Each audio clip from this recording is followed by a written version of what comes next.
ប្រភេទនេះគេដាក់ភ្ជាប់ជាមួយនឹងជើង discounter របស់អ្នកទាំងគ្នាទៅនៅក្នុងប្រអប់ discounter ហ្នឹងនៅពេលដែលមានឆាបឆេះឬក៏មានការ quick secure ឬក៏អគ្គិភ័យជាដើមវាមាន sensor នេះដើម្បីបានន័យថាវាផលិតនៅរំសេវរបស់វាដើម្បីផលិតនៅអគ្គិភ័យអ្នកទាំងគ្នាកុំឲ្យវាឆាបឆេះជាដើម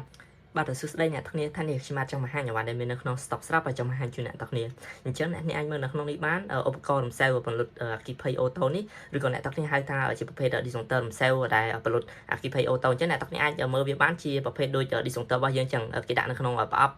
discounter ឬក៏ទូភ្លើងដើម្បីផលិតអគ្គិភ័យនៅពេលដែលមានការឆាបឆេះឬក៏ផ្ទុះសេឬក៏លើសបន្ទុកអីផ្សេងតាក់ទងនឹងអគ្គិភ័យរបស់យើងអញ្ចឹងឧបករណ៍នេះវាមានសារៈសំខាន់ចំពោះអ្នកទាំងគ្នាអាចដាក់ជាមួយនឹងប្រអប់ភ្លើងឬក៏ប្រអប់ discounter ឬក៏ទូភ្លើងអ្នកទាំងគ្នាដើម្បីការពារអគ្គិភ័យជាដើមអញ្ចឹងប្រភេទនេះគេដាក់ភ្ជាប់ជាមួយនឹងជើង discounter របស់អ្នកទាំងគ្នាទៅនៅក្នុងប្រអប់ discounter ហ្នឹងនៅពេលដែលមានឆាបឆេះឬក៏មានការ quick secure ឬក៏អគ្គិភ័យជាដើមវាមាន sensor នេះដើម្បីបានន័យថា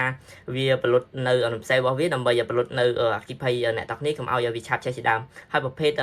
រំសេវឧបករណ៍រំសេវផលិតអគ្គិភ័យអូតូនេះមួយតម្លៃត្រឹមតែ$3តែប៉ុណ្ណោះអញ្ចឹងអ្នកទាំងគ្នាអាចមើលបានវាមានលក្ខណៈប្រអប់បែបនេះនៅក្នុងនេះវាមានរូបរាងរបស់យើងអ្នកទាំងគ្នាអាចមើលបានខ្ញុំមកបង្ហាញតាក់ទងនឹងរូបរាងនិងមុខងារនិងទូនីតិរបស់វាមានលក្ខណៈបែបនេះអញ្ចឹងងាយស្រួលក្នុងការប្រើប្រាស់អ្នកទាំងគ្នាអាចយកទៅដើម្បីការពារអគ្គិភ័យអ្នកទាំងគ្នានៅក្នុងផ្ទះឬក៏ការប្រើប្រាស់អគ្គិសនីអ្នកទាំងគ្នាផ្សេងផងដែរអញ្ចឹងតាក់ទងនឹងឧបករណ៍រំសេវផលិតអគ្គិភ័យឬក៏ discounter រំសេវផលិតអ